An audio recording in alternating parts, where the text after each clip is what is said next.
ઓમ નમઃ શિવાય. શિવસૂત્રની આજે આપણે વિજ્ઞાન ભૈરવ તંત્રની ધારણા લેશું. 26 26મી ધારણા. 26મી ધારણા ખૂબ જ દિવ્ય અને કહેવાય ને કે પોતાની અંતરમાં કેન્દ્રિત થવાની વિધિ છે આ. એટલે એક પછી એક આપણે જેમ ધારણા કરતા જઈએ છીએ તો આપણે અંદર એ વિવેકની જાગૃતિ થાય છે અને આપણે પોતે એની ઓળખ કરી શકીએ છીએ. તો અંદર કોઈક તો છે જે આપણને જાણવા માટે ઉત્સુક કરે છે કે આપણે જાણીએ કંઈક હજી વધારે પોતાના જીવન માટે. અને જેટલું સંઘર્ષ લાગે છે જીવનમાં નાની નાની વાતમાં, તો એને આપણે વિચારતા રહેતા હોઈએ છીએ. તો કંઈક તો કારણ હશે ને કે આપણને અહીંયા જોડે છે કે જીવન એટલું કઠિન અને એટલું સંઘર્ષ વાળું નથી જેટલું આપણે વિચારીએ છીએ. એના આનંદની પ્રાપ્તિ માટે આપણે પોતાની દિવ્યતાથી જાગૃત થવું, એ જ આપણે વિજ્ઞાન ભૈરવ ધારણાનું છે મહત્વ.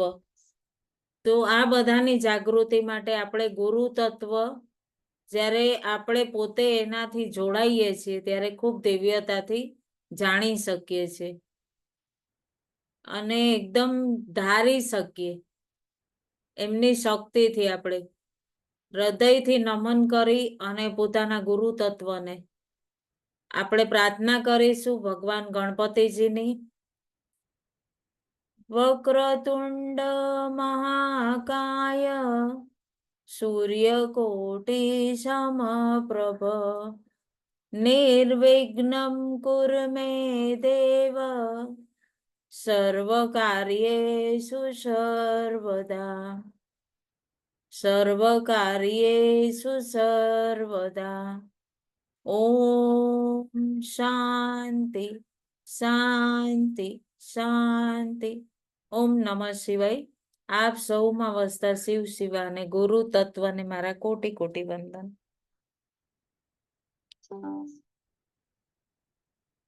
26મી વિધિ વિજ્ઞાન ભૈરવ તંત્રની એટલી દિવ્ય છે.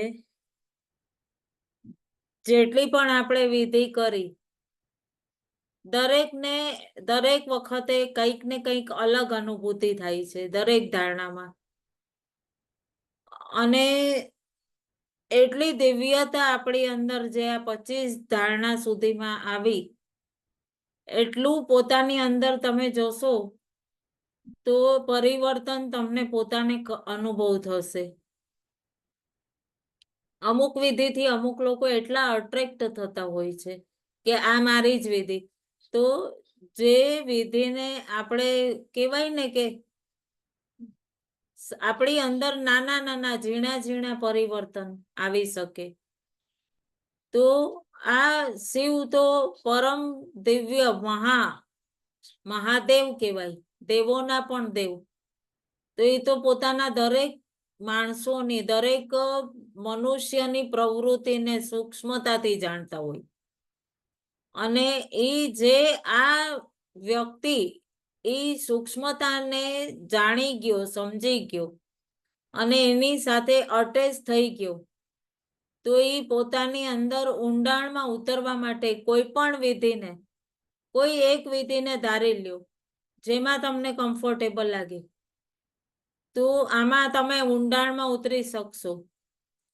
તો પોતાની નિત્ય અનુભવ કરશો, પ્રતિદિન એનો પ્રયોગ કરવાનો એ ધારણાને ધારીને પોતાની અંદરના આનંદનો સ્તોત્ર વહેવા લાગશે.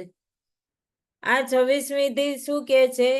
જબ કોઈ કામના ઉઠે उस पर विमर्श करो, फिर अचानक उसे छोड़ दो. विमर्श करो અને પછી એને છોડી દો. जब भी कोई कामना उठे उसे विमर्श करो फिर छोड़ दो. આમાં બે વાત કીધી, વિમર્શ કરવું અને છોડવું. જો કામના તો આપણા બધાયમાં કંઈક ને કંઈક નિત્ય ઉઠતી જ હોય, કારણ જીવન જ એના ઉપર નિર્ધારિત છે. કામના ન હોય તો જીવન જીવવાનો કોઈ વિષય જ નથી. બરાબર છે. એટલે કામના તો ઉઠવાની જ છે, પ્રતિ પલ પ્રતિ ક્ષણ. કેટલી સરસ વાત કીધી છે કે વિમર્શ કરો અને છોડી દો. આપણે શું કરીએ છીએ, ખાસ કરીને તો મહિલાઓ કામનાઓને દબાવી દઈએ, ઈચ્છાઓને દબાવી દઈએ કે ના ના હું અગર આ કરીશ, મને આ વસ્તુ લેવાનું મન થયું છે, દિવાળી આવે છે, નવી સાડી લેવાનું મન થયું છે, અગર પણ બીજા બધા ઘણા ખર્ચા થઈ ગયા, રંગરોગાન થઈ ગયા, બધાયના ખર્ચા, મોંઘા મોંઘા કપડા આવી ગયા. હવે મારો 2000 નો હજી ખર્ચો કરું તો કામનાને આપણે શું કરશું, દબાવી દેશું. કોઈકની સાથે વાત કરવાનું મન થયું અને લાગે કે ઈ અત્યારે સરખો વ્યવહાર નહીં કરે, તો આપણે આપણી ચેતનાને ઉદ્વેગ ઉઠો, વાત કરવી છે, પણ આપણે પાછો ફોન લીધો, જવા દે, એને મારી નથી પડી તો મારે નથી કરવી. એ વિમર્શ કરવું, એને ઓબ્ઝર્વ કરવું. એમાં વિમર્શ મીન્સ એને ઓબ્ઝર્વ કરો. જ્યારે પણ વધુ કામના ઉઠે ત્યારે હવે કોઈક વાર એકદમ સાંજ પડે ને મોઢામાં એકદમ એમ મન થાય કે આજે તો ચાટ પકોડી ખાવી જ છે, ગમે એમ થાય, બરાબર. અને અહીંયાથી બહુ દૂર છે, અરે કેવું આપણે વિચારીએ કે જઈએ અને એ ત્યાં સુધી ગયા અને પછી ઈચ્છા મરી ગઈ, એવું નહીં, પણ ત્યાં સુધી આપણે એનું નિરીક્ષણ કરવું, વિમર્શ કરવું. એટલે કામના તો ઉઠી, આપણને ખૂબ મસ્ત મન થઈ ગયું, સાંજ પડી છે, કંઈક હલકું ફુલકું ખાવું છે, પાણીપુરી ખાવી છે કે રગડા પેટીસ ખાવી છે, મન થઈ ગયું. હવે ત્યાં સુધી ગયા, એનું અવલોકન કર્યું આપણે, અને એટલા મુક્ત થઈ જશો કે એનું ટેસ્ટ મોઢામાં આવી જશે, ઈ પાણી, એનું ખાટું મીઠો ટેસ્ટ, અને પછી એને છોડી દેવાનું. અને પછી એટલા દિવ્ય થઈ જશો કે ઈ પાણીપુરી, ચાટ પકોડી ખાધી એના કરતા પણ અલગ તમને દિવ્યતા. એ મૂકવાનું નહીં, મૂક્યું નથી આપણે, પણ એ પોતાની ઊંડાણમાં પોતાના સ્વરૂપથી જોડ, જેના આપણી ઉપર શું છે કે વાદળ મંડળાતા હોય. વિમર્શમાં જ્યારે અનુભવ કરીએ ત્યારે પૂર્ણ રૂપે ઈ ઊંડાણમાં આપણી સ્વરૂપથી જોડાય. વિમર્શ કરતા કરતા, અવલોકન કરતા કરતા કરતા નિરીક્ષણ કરીએ એટલે પૂર્ણ રૂપે આપણે પોતાને એનાથી અલગ કરી દીધું. અને અલગ કરી દીધું એટલે ઈ કામના હટી ગઈ, અને આપણે એટલા ઊંડાણમાં ક્યાંક સ્પર્શ કરી જઈએ અને આપણી અંદર એ દિવ્ય પરિવર્તન થવા માંડે. એટલે અધિકતર મહિલાઓને જે ખબર છે કે ઘણી આજકાલ નવી નવી પ્રકારની વેરિકોસ વેન, પછી બ્લોકેજ, પછી કોઈક ખબર છે આંગળાઓ સ્ટક થઈ જવા, હાથથી કંઈક કામ ન થવું, પગમાં હેઠન આવવી, એ બધું કેના કારણ કે આપણી અંદર ક્યાંક તો આપણે જે ભલે આપણે કેટલું ધ્યાન રાખીએ કે આપણે પોઝિટિવ છીએ, પણ કોઈક ઉર્જા તો આપણી અંદર ક્યારેક નકારાત્મક આવી ગઈ, ક્યારેક તો એનો પ્રભાવ આવી ગયો, તો એના કારણે આપણે ઘણીવાર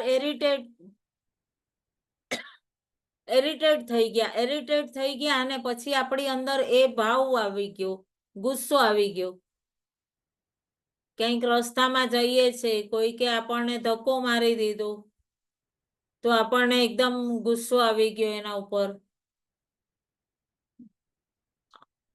એટલે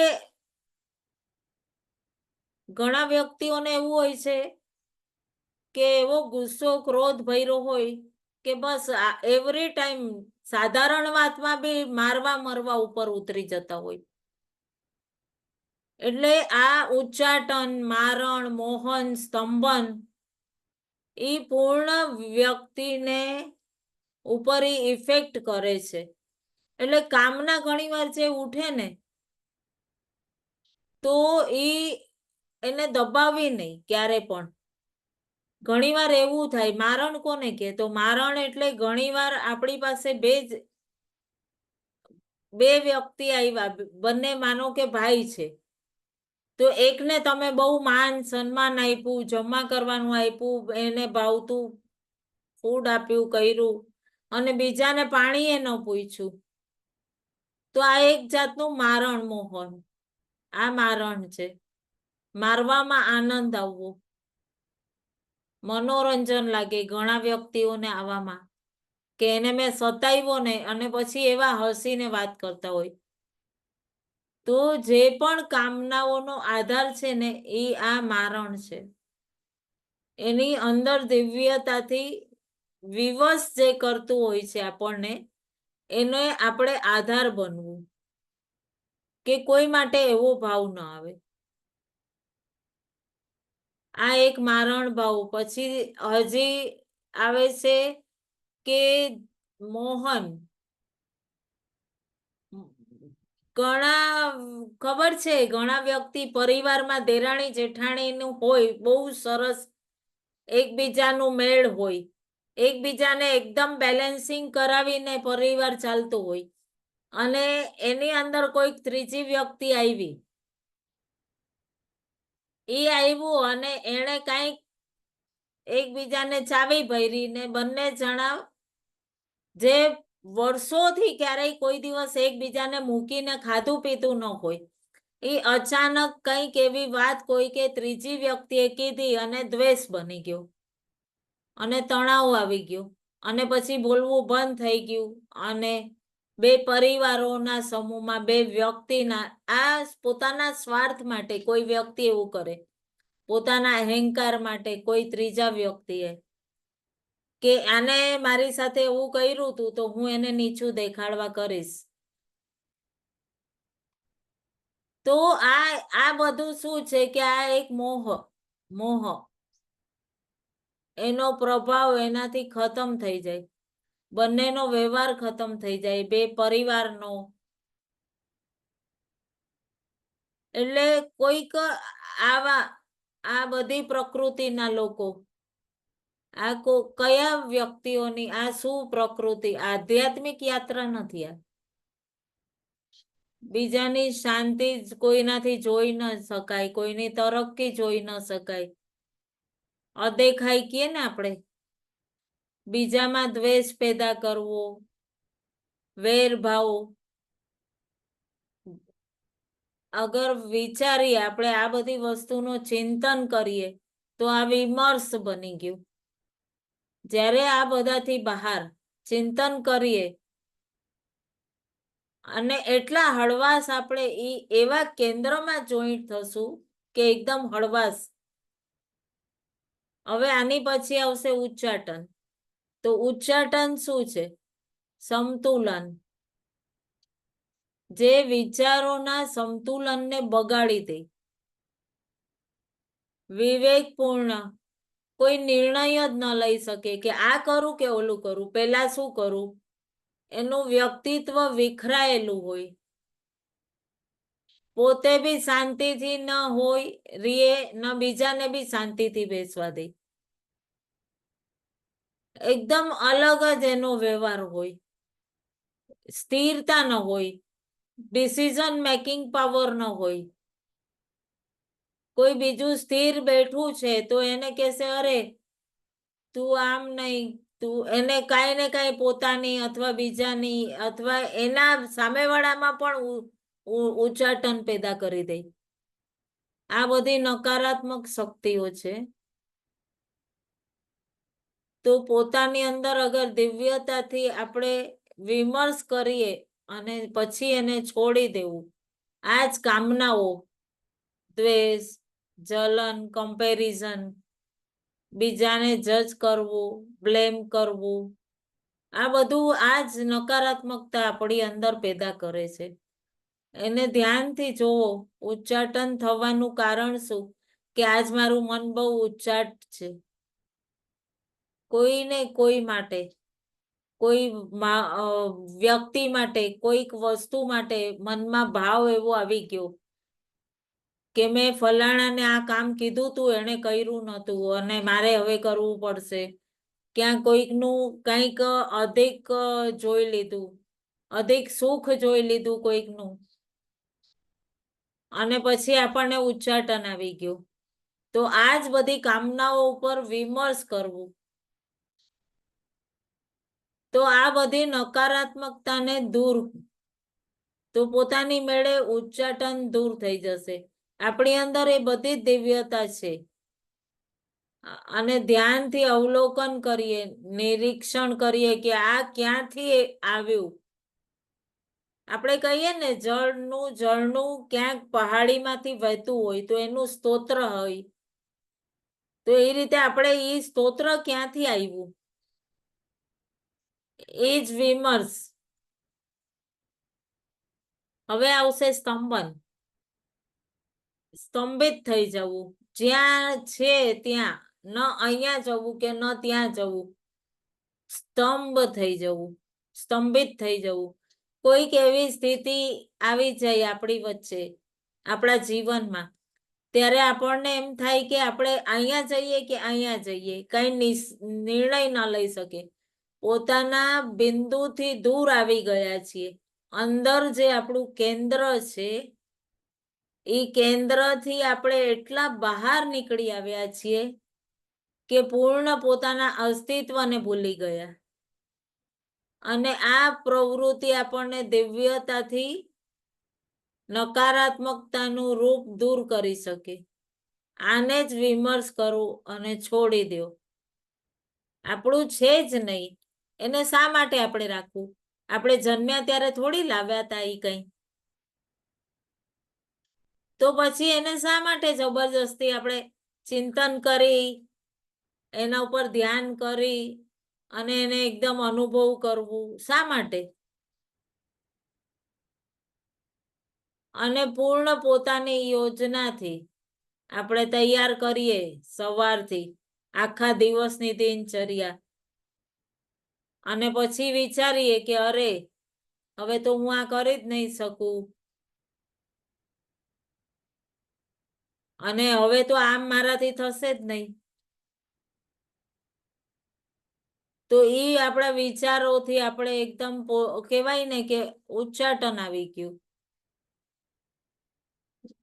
અડધું જીવન તો આપણે છે ને આકર્ષણની અંદર, કે આપણે કઈક કોઈકને બતાવી દઈએ.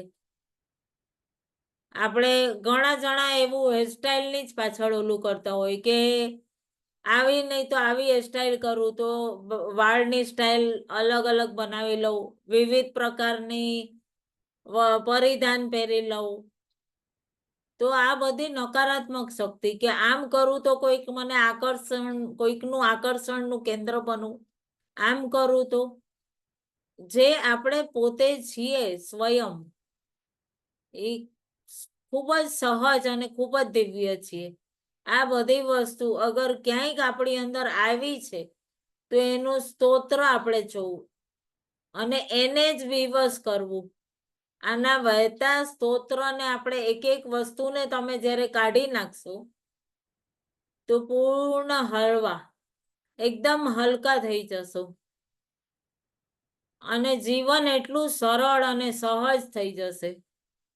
એકદમ આનંદિત થઈ જશો તમે, અને બિલકુલ તમને એમ લાગશે કે હું પોતાના આ સ્વરૂપ, જે મૂળ સ્વરૂપ છે એમાં રહેવાનો આનંદ થશે. હું એ વ્યક્તિ જ નથી જે પેલા હતી. એ વ્યક્તિત્વ નહીં રહી જાય, અને પૂર્ણ એકદમ વ્યક્તિત્વ નહીં રહે તો એ વ્યક્તિ નહીં રહે, અને પૂર્ણ પોતાની ચેતનાને તમે પૂર્ણ દિવ્યતાથી જાગૃત કરી શકશો. સૂર્ય કેમ છે કે એને તો કોઈથી કાંઈ મળ્યું કે ન મળ્યું, એ તો દિવ્યતા, અને એ પોતાનો પ્રકાશ દિવસભર આપવા આવ્યા છે. જે દિવ્ય હશે એ એમ નહીં વિચારે કે મારે કોઈકને આકર્ષિત કરવું છે, ભલે એ ચાહે કોઈ પણ વ્યક્તિ હોય. એની અંદર એ વ્યક્તિમાં, સામેવાળી વ્યક્તિમાં, ચાહે પ્રેમની છે, કોઈ સહયોગની છે, કોઈ સ્વાર્થની છે, એવું કઈ નથી વિચારતો. સૂર્ય તો બધાને એક સરખો પ્રકાશ આપે છે. આજે આપણે કહીએ કે આપણું જીવન તણાવ ભરેલું છે, ખૂબ પરેશાની છે, તો આ બધી આપણી દિવ્યતાને આપણે બ્લોક કરી છે, નકારાત્મકતાથી જોડ્યું છે. આ 6 ગુણ તો છે, હજી 6થો ગુણ છે વશીકરણ. હરેકને વશમાં કરવાની ઈચ્છા કે આ વ્યક્તિ મારા હિસાબથી ચાલે, મારો દીકરો મારા હિસાબથી બોલે, મારો પતિ મારા હિસાબથી વાત કરે, ઈ મારા પસંદના જ કપડાં પહેરે, ઈ મને ભાવે ઈ જ ખાય, બધું મારા હિસાબથી કરે, હું કહું એટલું જ પાણી પીવે. તો ઈ દરેક આપણી પોતાની પ્રકૃતિ છે. વિચાર કરો, ચિંતન કરો કે આ ક્યાંથી આવ્યું, કે આ મારું જ સાંભળે. સ્વયંની અંદર અનુભવ કરો, જે પોતાની અંદરની દિવ્યતાનું અટ્રેક્શન છે. જે જો કોઈ વશીકરણ કરે ને એ પોતે પહેલા વધારે બંધાય. એની અંદર એક સંત હતા, એ ગાયને એક માણસ છે એ રસ્સીથી બાંધીને જઈ રહ્યો હોય છે.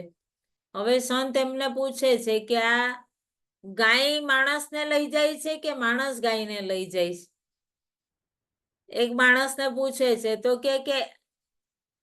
તો માણસ લઈ જઈશ કે ગાયને, કે ગાય માણસને લઈ જઈશ? તો કે છે કે બીજો માણસ કે છે કે આ માણસ છે એ ગાયને લઈ જાય છે. તો સંત કે છે કે અગર માણસ અને ગાય અલગ થઈ જાય તો કોણ કોને ગોતશે? તો ગાય માણસને ગોતશે કે માણસ ગાયને? તો કે માણસ ગાયને ગોતશે. તો કે તો વશમાં કોણ થયું, માણસ થયું કે ગાય થઈ?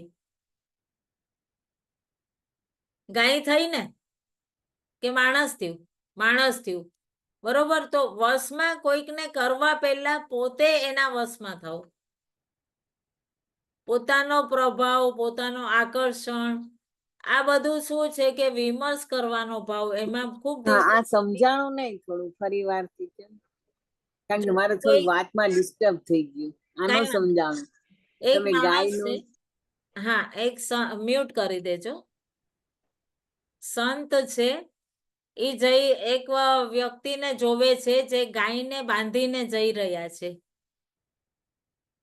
ગાયને બાંધીને જઈ રહ્યા છે એક ભાઈ. તો હવે કહે છે કે સંત બીજા એક માણસને પૂછે છે કે આ ગાય માણસને લઈ જાય છે કે માણસ ગાયને લઈ જાય છે? એટલે બીજા ભાઈ જવાબ આપે છે કે ગાય છે એને પેલા ભાઈ લઈ જાય છે. તો કે અગર ગાય છૂટી પડી ગઈ અને આ બંને એકમેકથી છૂટા પડી ગયા તો કોણ કોને ગોતશે? સમજાયું? કોણ કોને ગોતશે? તો કે માણસ જ ગોતશે ને ગાયને. તો કે વશમાં કોણ છે? ગાયના વશમાં માણસ છે ને. કેમ? તો માણસને સ્વાર્થ બી હોય ને, કે ગાયને રાખીશ એના વશમાં કેવી રીતે? તો એનાથી દૂધ નીકાળીશ, વેચીશ, આમદાની કરીશ, કેટલું હોય, કેટલી એને તો એની બધી ધારણા બનાવી લીધી હોય. એટલે પેલા વશમાં કોણ થાય? જે વશીકરણ કરવા વાળા હોય વિચારો, તો વશીકરણ કરવા વાળા પેલા બીજાના વશમાં પોતે થાય. એટલે આજે કે છે ને કે મારણ, મોહન, ઉચ્ચાટન, સ્તંભન અને વશીકરણ, આ જે પૂરો જીવન આપણે જીવીએ કઈ ને કઈ કામનાથી, પૂરું જીવન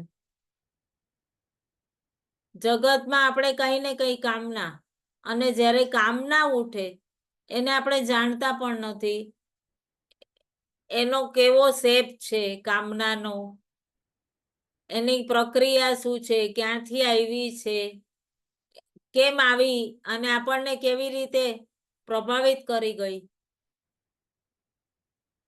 પણ આપણે જેટલી કામનાઓ માટે જીવીએ છીએ એનું સ્તોત્ર ક્યાંથી આવ્યું? એને જ પરિબળ જ્યારે કામના આવે પોતાનો પ્રભાવ બતાવે તો આપણે એટલા એનાથી ઘેરાઈ જઈએ, એટલા ઘેરાઈ જઈએ. એણે શું પ્રભાવ બતાવ્યો, આવી અને એ તો વહી ગઈ. એટલે આપણે પછી એનો શું પ્રભાવ કર્યો એ અનુભવ કરવો. મળી ગયું તો સુખ, લગે તો તીર, નહીં તો તુક્કા. બરાબર. યા તો બંદા જેલ મેં, યા તો બંદા મેલ મેં. થઈ જાય ને એવી સ્થિતિ. અને જ્યારે ઈ એના પ્રભાવમાં નથી આવતા, એનાથી કોઈ ઓલું નથી કરતા, પેલા વિચારો કામનાઓને, પછી એને અલગ કરી દો અચાનક કે આ કઈ મારી કામના નથી, હટ, છોડી દો. છોડવાના ભાવથી એને લ્યો નહીં કે આ ગલત છે, આ સહી છે, એમ નહીં. બુદ્ધિ, જો એવું કરશો ને તો બુદ્ધિ લગાવી, પણ ખાલી નિરીક્ષણ કરો ક્યાંથી આવી અને પછી છોડી દો. અમને છે ને શિબિરમાં એક સરસ ઉદાહરણ આપ્યું હતું કે એક ગુરુ હતા, એ પોતાના શિષ્યોને શિક્ષા દેતા હતા. તો એટલું ઓલું કરતા ને કે અચાનક કઈ કરી દેતા પોતાના આશ્રમમાં શિષ્યોને.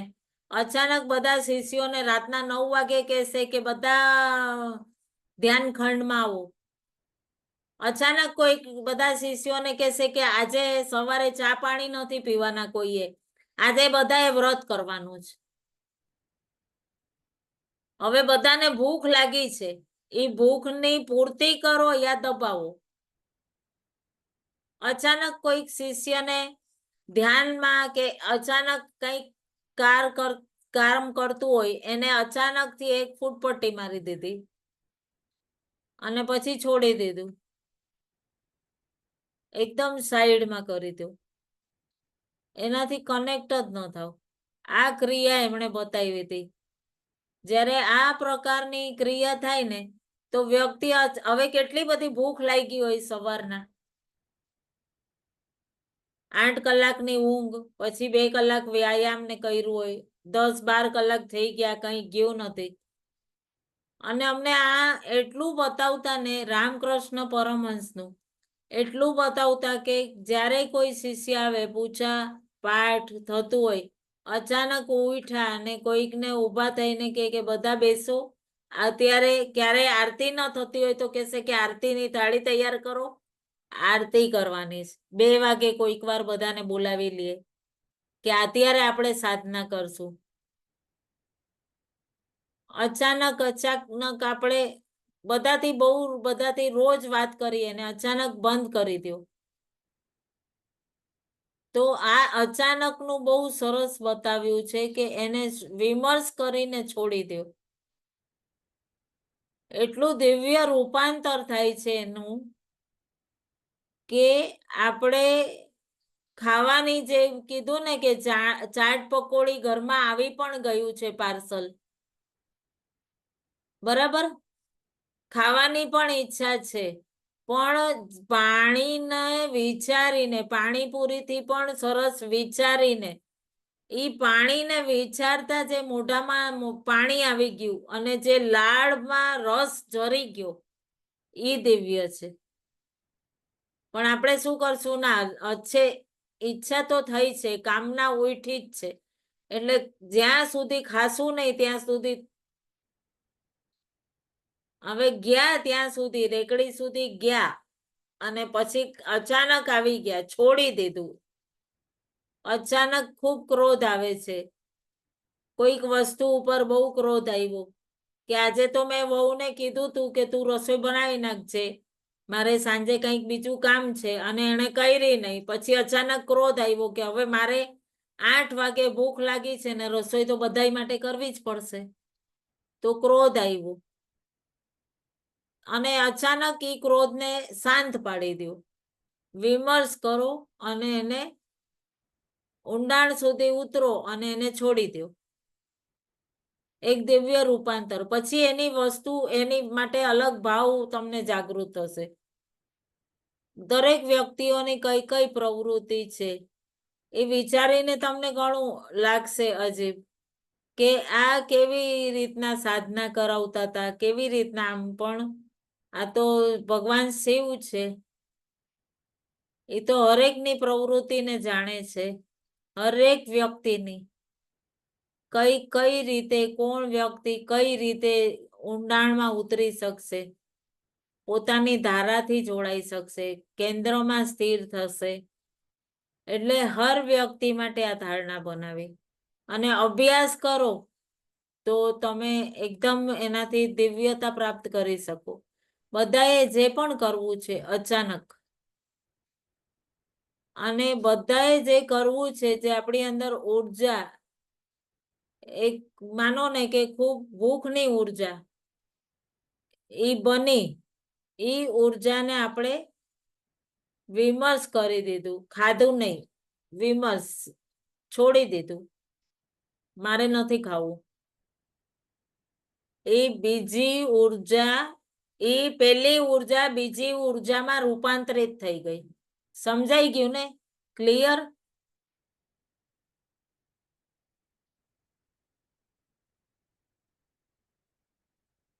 ક્લિયર થયું ને કિરણબેન? થોડુંક છે ને શરૂઆતનું સમજાણું નહીં, પણ પછીનું પાછળનું બરોબર ક્લિયર થઈ ગયું. પણ પછી આ લેક્ચર હજી બીજી વાર સાંભળી લઈશ, કેમ કે થોડુંક આગળનું મને થોડું કન્ફ્યુઝ જેવું થતું હતું. આજનું આજ રેકોર્ડિંગ યુટ્યુબ પર પણ આજ મૂકીશ વિડીયો. આ તો યુટ્યુબ માં સાંભળી લઈશ. અને આનું ઓડિયો ગ્રુપમાં મૂકી દઈશ રાતના. હા હા હા હા, ઓકે. એટલે આમ તો વિચારને સમજાય આપણે, છે. હા, વિચારને આપણે દિવ્યતાથી, કોઈ બી ભૂખની ઉર્જા છે એ લાવ્યા, એને પછી નથી ખાવું, એમાં રૂપાંતરિત કરી દીધું. મન નથી મારવું, બરાબર? તો એ રીતે કરશું તો આપણને એ દિવ્યતા પ્રાપ્ત થશે. તો ધ્યાનમાં આપણે એ જ વિચારશું આજે, આપણી અંદર કયો ભાવ, કયો સ્તોત્ર વહે છે પૂર્ણ રૂપે. ધ્યાનમાં જોડાઈએ આપણે ફરીથી.